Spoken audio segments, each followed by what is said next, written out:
In the silent darkness of a cold dawn, a towering mansion rose above the city like a castle surrounded by shadows. The heavy iron gates, dark and foreboding, seemed to guard secrets that time itself could not erase. Inside, the echo of a child's cry cut through the silence. 2 5-year-old twins, with tear-filled eyes and troubled hearts, clung to the sheets, unable to fall asleep. A weary nanny tried, in vain, to soothe them. She sang softly, rocked their fragile bodies, but nothing worked. The more she tried, the more desperate the children's cries became.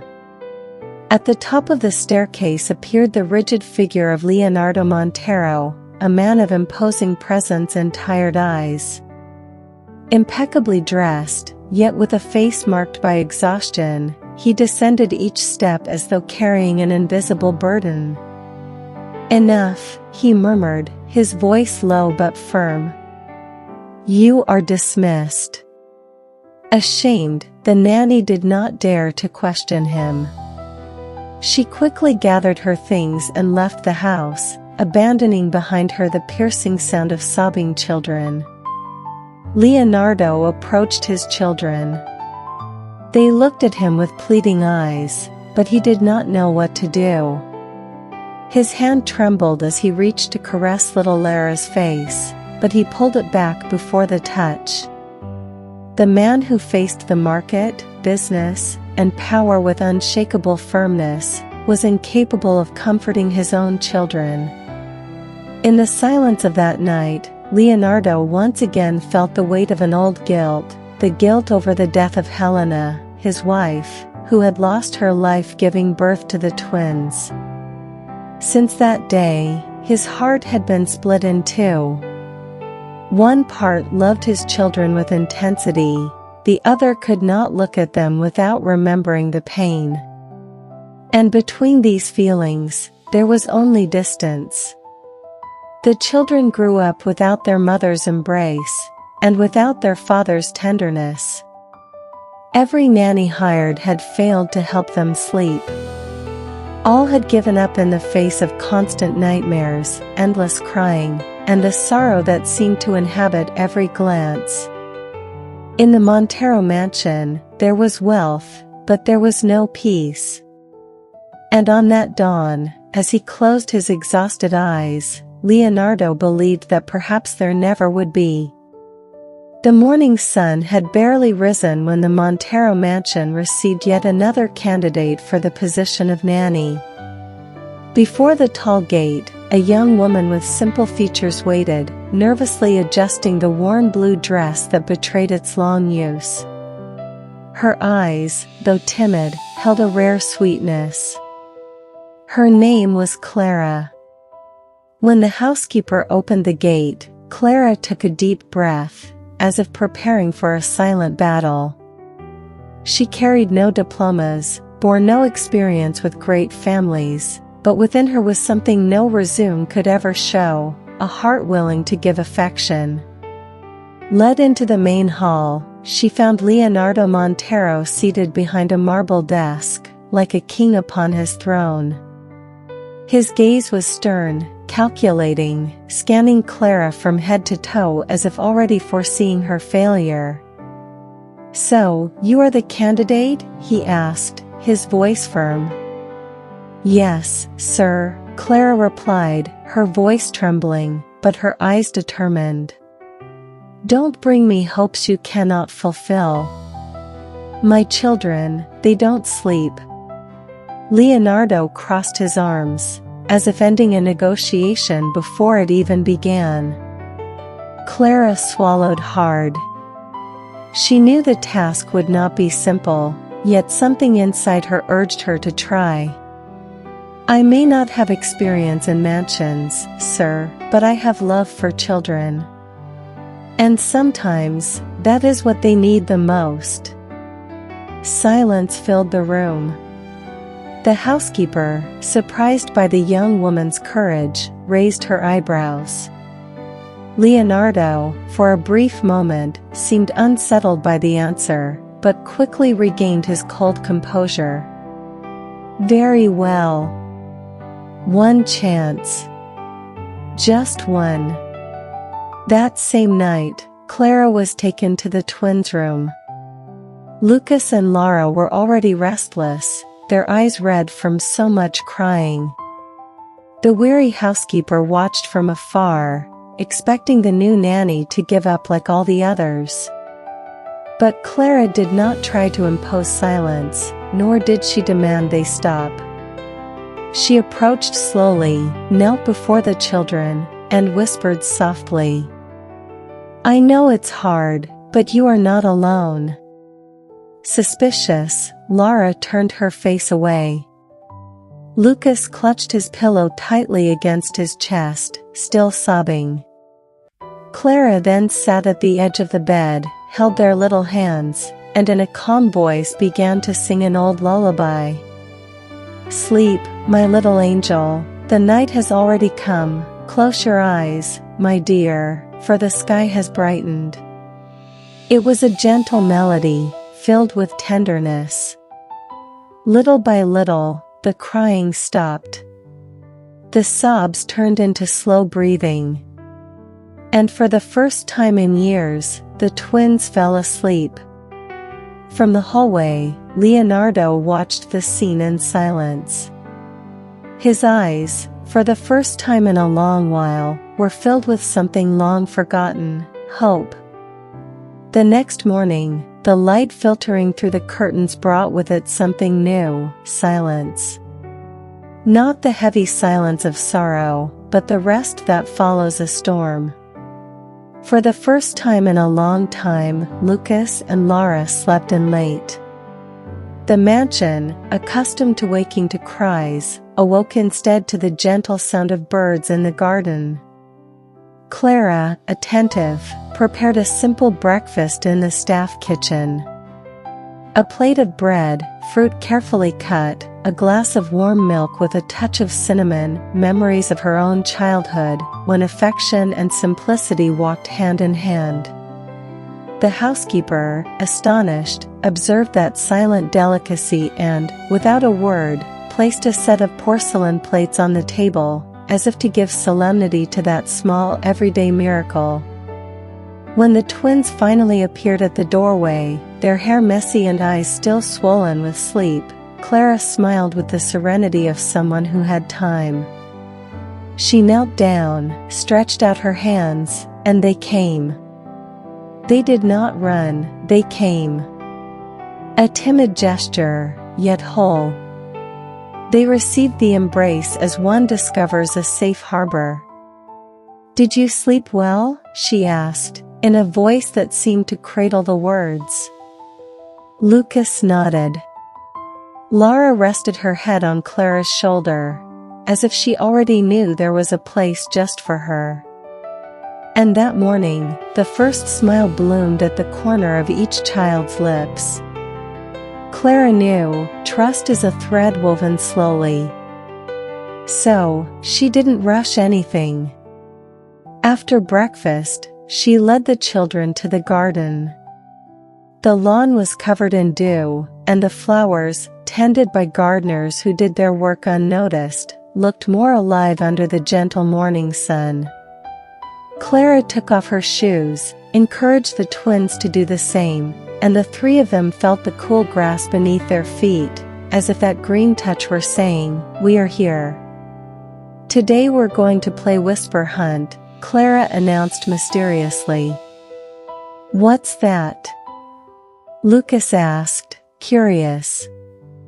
"We hide behind the trees and try to hear what the wind has to tell us. Sometimes, the wind keeps stories no one else has heard." And there they stayed, for long and light minutes, leaning against the trunks, holding hands, listening to small sounds, leaves, wings, a distant car, their own hearts. Lucas began to laugh at nothing, and that made Lara laugh too. Their laughter, so rare, rose like kites in the air. In the afternoon, Clara improvised a shadow theater with a sheet and an old lamp. The shapes on the wall became characters, a tree that could sing, a frightened little bird, a river that missed the sea. Lucas chose to be the river, Lara, the little bird. In the end, the two met in a big embrace and remained silent, listening to the softest lullaby Clara repeated without hurry. The same song from the night before, now dressed as play. Leonardo, from a distance, observed. He did not come closer, not yet. Some believe love is a grand gesture, sometimes, it is simply the care not to interfere. He stood in the hallway, half man, half shadow, trying to understand how that simple young woman was changing the air of the house with such small gestures. Why? How? The answer seemed to slip through his fingers, but the feeling was undeniable, something was finally loosening. At lunch, Clara suggested a ritual, the minute of gratitude. It wasn't a prayer, it wasn't a speech. Just 1 minute with eyes closed to remember something good. Lara gave thanks for the little birds that sing softly so they don't wake us up. Lucas gave thanks for the wind that tells secrets. Clara gave thanks for us being together, here, today. Leonardo, who was crossing the hall on his way to an important call, stopped for a moment before that trio of closed eyes. For a second, he felt the urge to sit down and give thanks too. But he moved on. Courage, in certain hearts, arrives quietly. That afternoon brought the first test. The driver reported, in a dry tone, that the mother of a schoolmate had commented, "Those children are difficult, everybody knows." Lucas overheard it unintentionally. The remark was like an invisible nail hammered into freshly polished wood. His eyes filled with tears, Lara's face hardened. Clara noticed immediately. She did not confront the driver, did not turn the house upside down.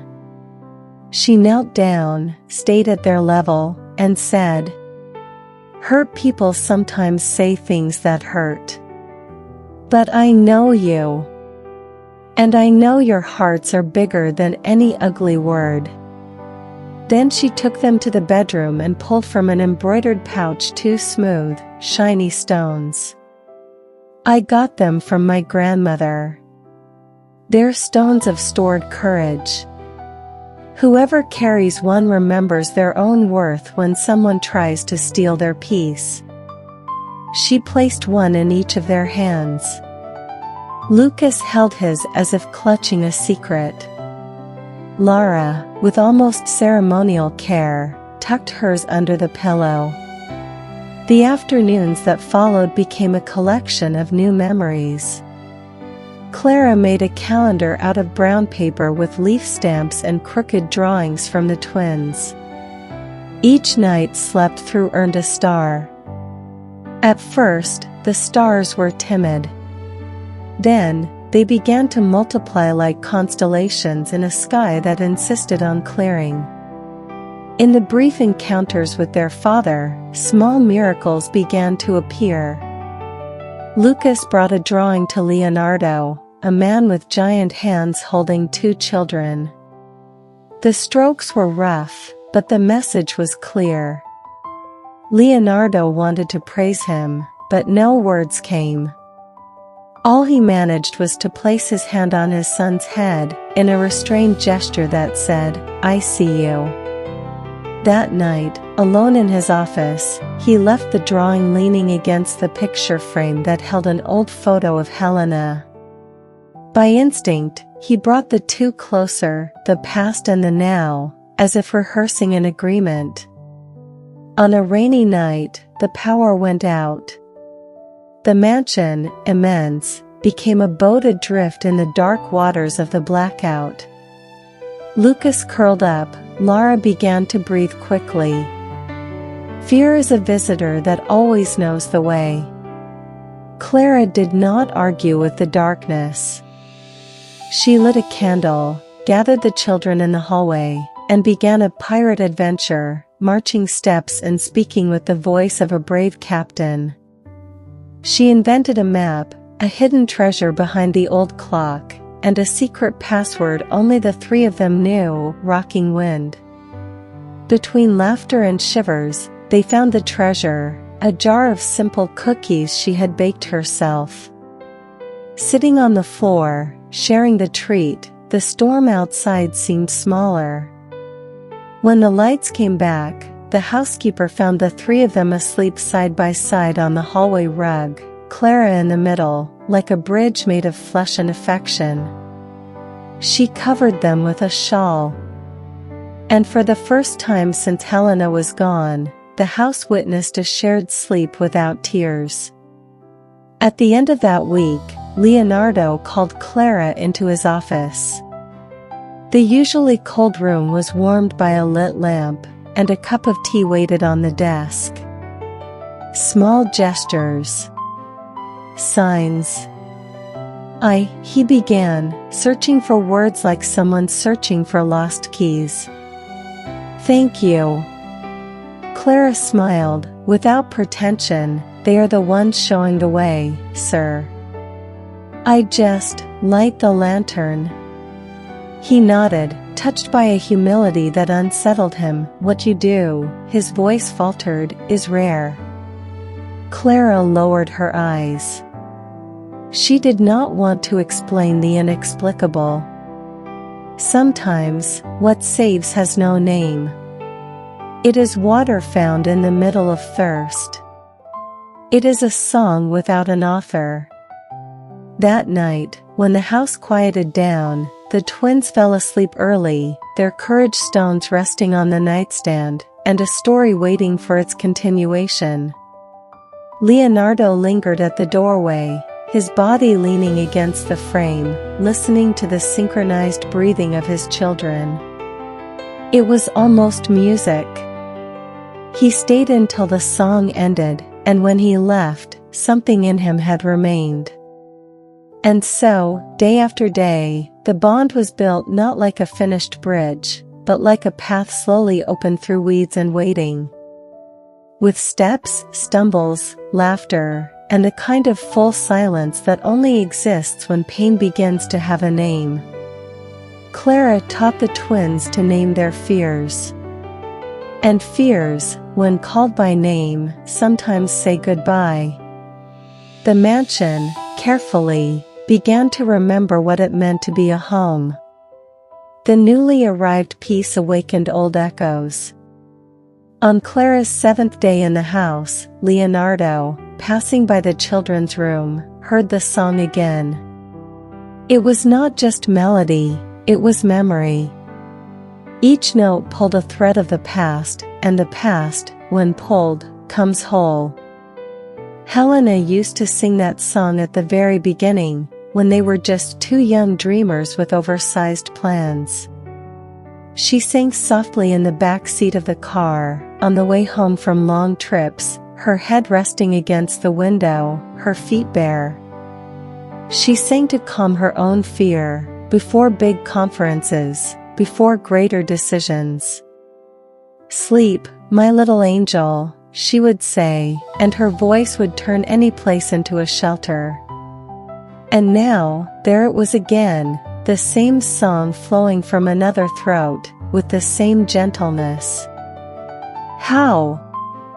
The question became a thorn.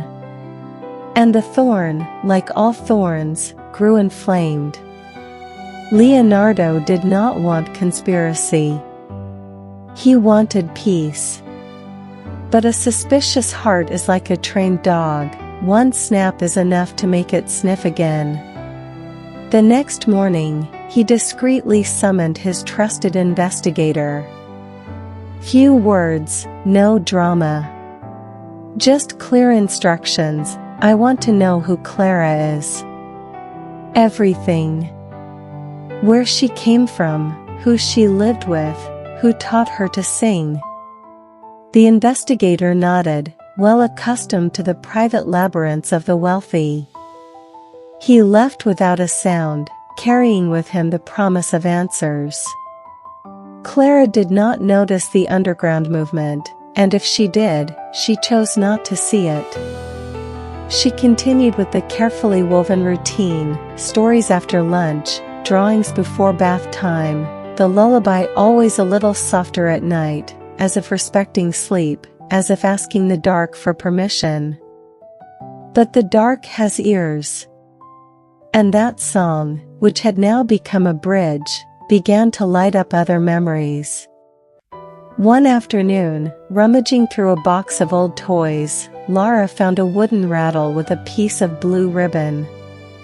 When she shook it, a familiar sound vibrated in the air, and the children's eyes filled, not with tears, but with memories they hadn't known how to keep. "Mom," Lucas whispered, hesitant. "Did Mom sing?" Clara felt the ground shift. The children hardly ever spoke of their mother. Not out of indifference, but out of fear of triggering an earthquake. She breathed and chose a truth that small hands could hold. "Yes. Your mother sang beautifully." And she added, with the kind of courage that knows how to measure words, "And everything beautiful we remember comes back to live with us in a good way." Lara hugged the rattle. Lucas drew closer. "Did you know our mom?" Clara looked into his eyes and said the only thing she knew she could say without false promises, "I didn't know your mother the way you did. But some things reach us as if they were messages. Sometimes, a song is a message." That night, Leonardo dined with his children in the smaller dining room, at Clara's suggestion. Closeness is learned in practice, she thought, without demanding, just suggesting. The table, stripped of the formality of the main hall, held 3 plates and a vegetable soup, simple yet rich in what mattered most, the smell of home. Lucas wanted to tell his father about the treasure they had found during the blackout. Lara asked if he had ever played whisper hunt when he was a boy. Leonardo, caught off guard, tried to recall a childhood he had left behind to become too necessary, too soon. 1 minute passed. Then another. By the third, he was answering, and his voice had less iron. "I used to like listening to the wind at my grandfather's farm. I thought it was a giant whistling." "And what was he whistling?" Lara pressed, serious as a little judge. "A secret I never managed to decipher," he replied, not realizing he had just found the perfect metaphor for his own life. The next dawn, while everyone slept, the investigator sent a message, "Tomorrow, 8 a.m. delicate matter." Leonardo felt his stomach tighten. He didn't open the attached file. He preferred one last night of ignorance that, for once, felt faintly happy. The meeting was brief and efficient. The man placed a discreet dossier on the table: humble origins, odd jobs, a period spent caring for an elderly woman named Ines, retired midwife, known in her neighborhood for welcoming, in her arms and in her spare room, both newborns and the newly reborn. Low-resolution photographs showed Clara smiling beside Ines, a small yard, clotheslines, a sky without luxury. Among the documents, a note: the lullaby was learned from Dona Ines, who claimed to have heard it from a beautiful young woman with light eyes many years ago, when she assisted in the young woman's childbirth. For a second, the world fell silent. A beautiful young woman with light eyes. Helena had light eyes. And Dona Ines, the name was a forgotten door. Leonardo remembered, she was the midwife who had been at the hospital when everything went wrong and life split in two. Impossible, and yet, everything pointed to yes. The investigator continued, there are records that, in the months following the birth, Dona Inés visited the hospital and later lingered around the clinic, as if carrying something she didn't know where to place. Perhaps the song traveled with her.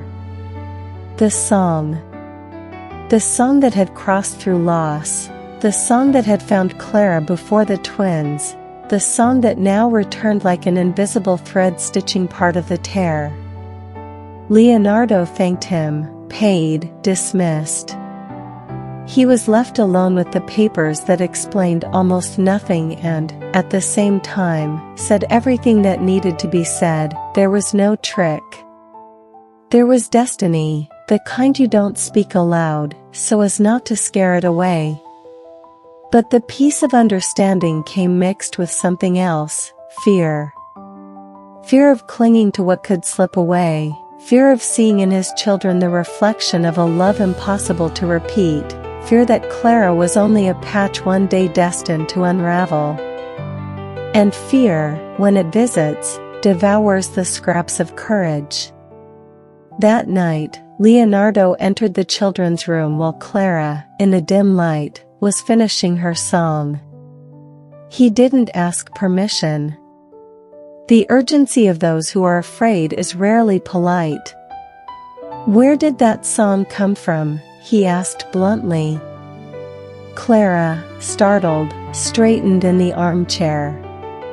The twins were already asleep, their faces clean from the dust of the day. She looked at them before answering, as if asking love itself for permission. From my grandmother, who learned it from Dona Inés. The midwife? The word came out harsher than he intended. The midwife, Clara confirmed calmly. She used to say that some songs don't belong to anyone. They only pass through us on their way to where they're meant to be. Leonardo held his breath. He had the answer. What he lacked was solid ground. He approached the cradle of memories that were his sleeping children and, softly, as if speaking to kind ghosts, he said, Helena. Clara didn't move. She understood he wasn't speaking to her. There are names that, once spoken, demand silence all around. I did not come to take anyone's place, she added gently. Only to give back to your children what was taken from them too soon, rest. The word rest fell into the room with the weight of a blessing. Leonardo nodded. He didn't know how to give thanks without stammering, so he chose the gesture. He pulled the armchair closer to the beds, as if finally accepting to keep vigil by their side. In the days that followed, however, the invisible conflict was ignited. Not between them, but within him. At times, Leonardo would draw closer, telling the twins stories about his grandfather's farm, laughing at old mischief, leaving an outline of his hand for them to compare sizes. At other times, he withdrew into his office and spent hours staring at the closed door, as if life were happening on the other side without his permission. Clara noticed. She did not pressure him. With people, she had learned early on, one must walk at the pace the soul allows. But one morning, when she saw Lucas trying to say "Daddy, stay," and giving up halfway, she understood it was time for a gentle push. At dinner, she suggested a game. Each of us says one thing we like about the other. Leonardo raised an eyebrow, surprised. Lucas spoke first. I like when Daddy listens until the end. Lara added. I like when he tells the giant secret. Both looked at their father. Leonardo, who collected public victories and private defeats, felt his body yield to the right kind of surrender. He smiled, a smile the entire house recognized as unprecedented. "I like when you call me," he said. "Because I come, even when I don't know how." It wasn't a promise. It was a beginning. And that night, after Clara sang and the children had fallen asleep, Leonardo stayed. Not as a watchman, but as a father. He sat on the rug, rested his head against the mattress, felt his children's feet move aimlessly, and allowed a tear to pass without fuss. The past had not changed, the present had. Outside, the wind whistled. Perhaps a secret, perhaps only wind. Inside, the song, which belonged neither to Clara nor to Helena, but to all of them, had finally found the place where it had always wanted to live. And the conflict of the past, though still alive, gained contours. It was no longer a faceless monster. It was a longing with a name. And longings with names can fit inside the chest of those who slowly learn to live with them. Days at the Montero mansion began to take on a new rhythm. Mornings, once gray, were now filled with children's laughter.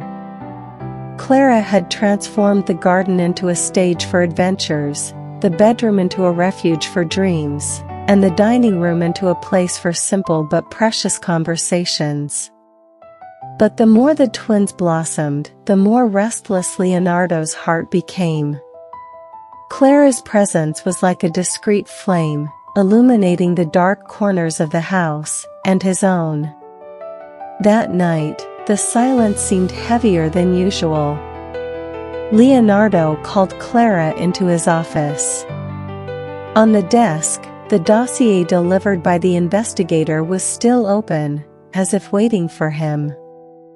"I need to understand something," he said, his eyes fixed on Clara.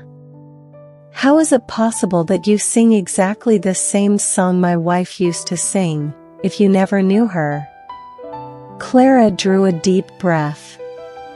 Her eyes welled slightly, not with fear, but with something greater. "I didn't know it was the same song," she answered softly. "This melody comes from my childhood. It was Donna Ines, the midwife, who taught me. She used to say she learned it from a beautiful young woman with light eyes, who sang that song with a special tenderness." Leonardo trembled. Memories of Helena flooded his chest. The light eyes, the nights when she, still pregnant, would hum softly, it was impossible not to recognize. "Helena," he whispered, his voice breaking.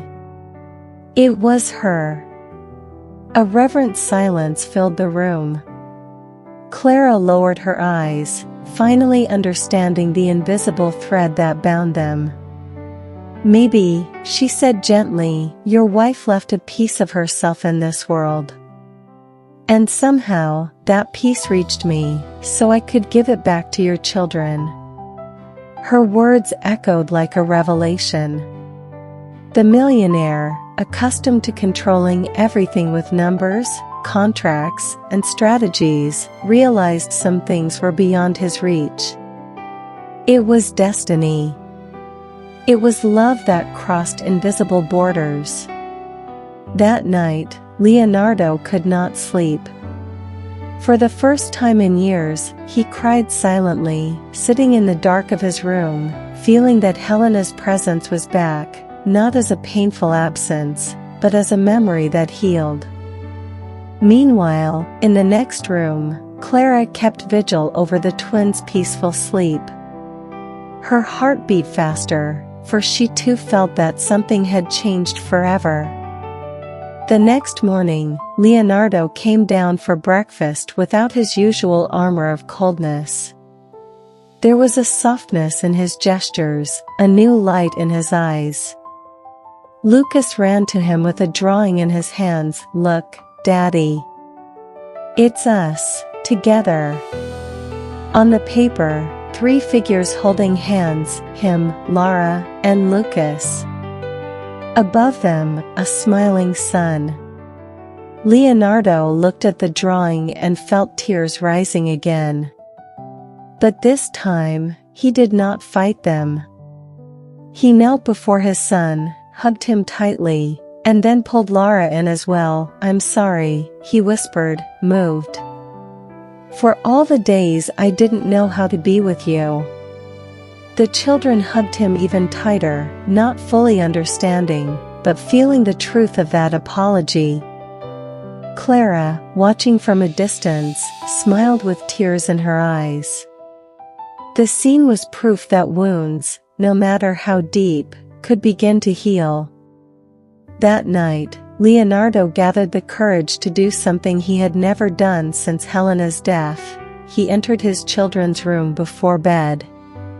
He sat on the edge of the bed while Clara prepared to sing. "Tonight, may I be the one to sing?" he asked, hesitant. Lucas and Lara looked at each other, surprised, but soon smiled and nodded with enthusiasm. Leonardo's voice was hoarse, trembling, lacking Clara's perfect melody. But it was sincere. He sang, with Helena's memory in every note, the same lullaby that had crossed generations. "Sleep, my little angel, the night has already come." The children, moved, hugged him before even falling asleep. Leonardo then understood that the song did not belong to Helena, nor to Clara. It belonged to the family. It was an invisible bond that united past, present, and future. And that night, for the first time, he wasn't just a father, he felt like one. The nights that followed seemed to stitch, point by point, a new fabric over the house. The twins' sleep was no longer a battle but a ritual: warm bath, dim light, the song in whichever voice carried the most tenderness, sometimes Clara's, sometimes Leonardo's, sometimes both, in unison, as if time had finally learned to speak softly. But those who know pain also know, it likes to test those who are beginning again. And the test came on a still afternoon, when an elderly woman with slow steps rang the intercom. Her eyes carried a washed-out blue of memories, and in her arms she held a cloth bundle with the scent of the past. The housekeeper announced her with respect, "Dona Inés." Clara came down first. Their embrace was the kind that recognizes home before address. Leonardo appeared soon after, formal out of habit, but with his hands open, as if not to frighten a bird. Dona Inés smiled at him with the sweetness only those who have seen much of the world can preserve. "I came to return a piece of what stayed with me," she said, offering the bundle. Inside was a wooden rattle similar to the one Lara had found, a small notebook with a fabric cover containing a few written lines, and a faded photograph, a young woman with light eyes, holding her belly, laughing at someone outside the frame. On the back, a short phrase, "If one day I can no longer sing, may someone sing for me." Signed, Helena. The room suddenly felt too small for so much memory. Leonardo pressed the photograph to his chest. Clara read through the pages of the notebook, scattered handwriting, more feeling than grammar, fragments of the lullaby, simple advice, a list of wishes for the children yet to come. May they sleep in peace. May they laugh loudly. May they love their own courage. The last line read, "If I am gone, may love find a way back." Love had found its way. That night, they decided to do something new, a vigil of gratitude. Not to mourn what was missing, but to honor what remained. In the bedroom, small candles on saucers, windows half open, the four of them sitting on the floor, Leonardo, Clara, Lucas, and Lara. Each one shared a good memory, and, when memories ran out, they invented wishes that sounded like memories from the future. "I wish Daddy would tell us more giant secrets," Lara said, serious and happy. "I wish the song becomes a bridge for when we grow up and fear tries to live with us," Lucas said, with conviction. Leonardo breathed, steady in the place where so often he had faltered. "I wish to be here. Every day. Even on the ones that hurt." Clara closed her eyes for a moment, as if learning a new prayer. "I wish to be a shelter," she said simply. There was a good silence. The kind of silence that only arrives when truth sits at the table. In the days that followed, rituals took shape. The minute of gratitude before meals became tradition. Whisper hunts in the garden gained scribbled maps and a treasure chest filled with trinkets that, there, were worth gold. The star calendar in the bedroom now had entire constellations, some nights without stars, others with two, when sleep was so deep it resembled the sea. And, as happens when life begins to circulate again, simple things began to happen. Lucas wanted to learn to tie his shoelaces. Lara asked to plant a tree. Together they planted a yellow-eyed sapling by the pergola, and Leonardo, once finished, told the children, "Trees sleep standing, but they never sleep alone. The wind always keeps them company." No one explained. No one needed to. The final test came discreet and strong, a bad dream. After months of good nights, Lucas awoke drenched in sweat, breath short. He called for Clara, called for his father. They arrived together. He cried without knowing why. Leonardo sat on the edge of the bed, offered his hand, and Clara began the lullaby. At the second verse, the father's voice joined in. At the third, Lara, half asleep, hummed along. Fear, surrounded by three voices, lost its courage. By the end, Lucas was already laughing at his own scare. "Sometimes fear just wants us to sing together," Clara concluded, kissing his forehead. The next morning, surprised by the lightness, Leonardo opened his office and took from a drawer an envelope he had avoided for years, hospital documents, reports, papers that smelled of farewell. He placed them before him, alongside Helena's notebook. He looked at the two worlds, the cold of stamps, the warmth of crooked handwriting, and made a decision that, for him, was a plunge. He would donate part of his fortune to create a foundation in Helena's name, dedicated to supporting mothers and babies in vulnerable situations. Not to pay a debt, but to transform a wound. When he told the family, the children clapped without fully understanding, guided by the joy of something that heals. Clara wept a quiet, gentle cry. "This song will reach more cradles," she said, and her voice seemed to confirm what the photo, the notebook, and the quiet nights had already declared: when love finds a path, it does not turn back. Resolution came, then, not like fireworks, but like dawn, clear, inevitable, and full of promises. In the Montero mansion, sleep was no longer absence, it had become trust. And trust, they all discovered, is the most beautiful way to rest. Spring arrived, and the ipe tree they had planted decided to debut with a handful of flowers, timid and bright, like smiles once kept. On the veranda, a table with a simple cake and glasses of juice. It was the twins' birthday. 6 years old. The house was alive. They invited Donna Inés, the housekeeper, the driver, the gardeners, people who had held up the roof when the storm had threatened to break in.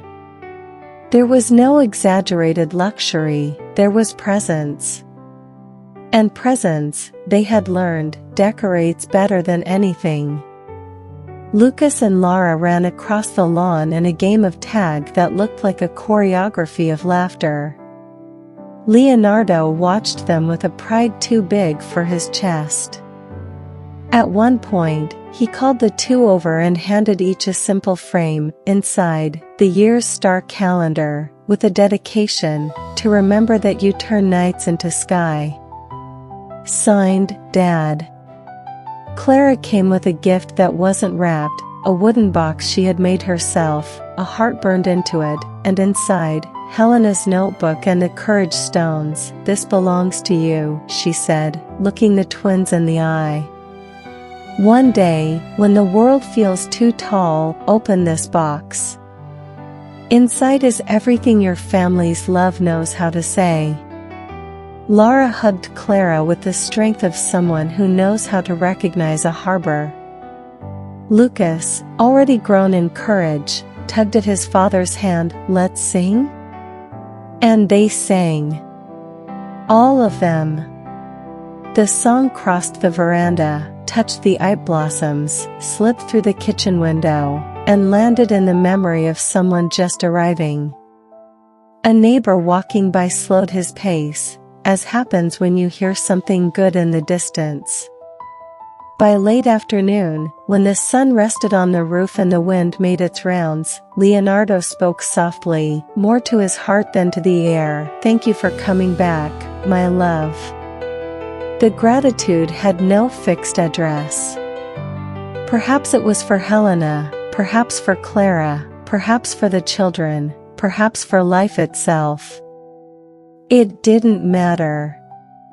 What mattered was that the cycle had closed in a beautiful way.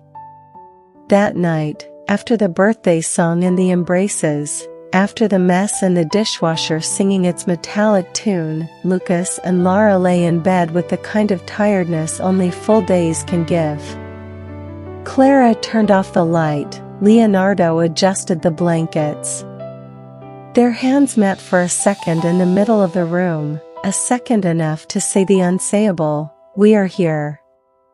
Good night, my loves, said Leonardo. Good night, said Clara. The children, already halfway to dreams, answered from that place where words are almost sleep. Good night, will you stay with us? We'll stay, they replied together, and they stayed.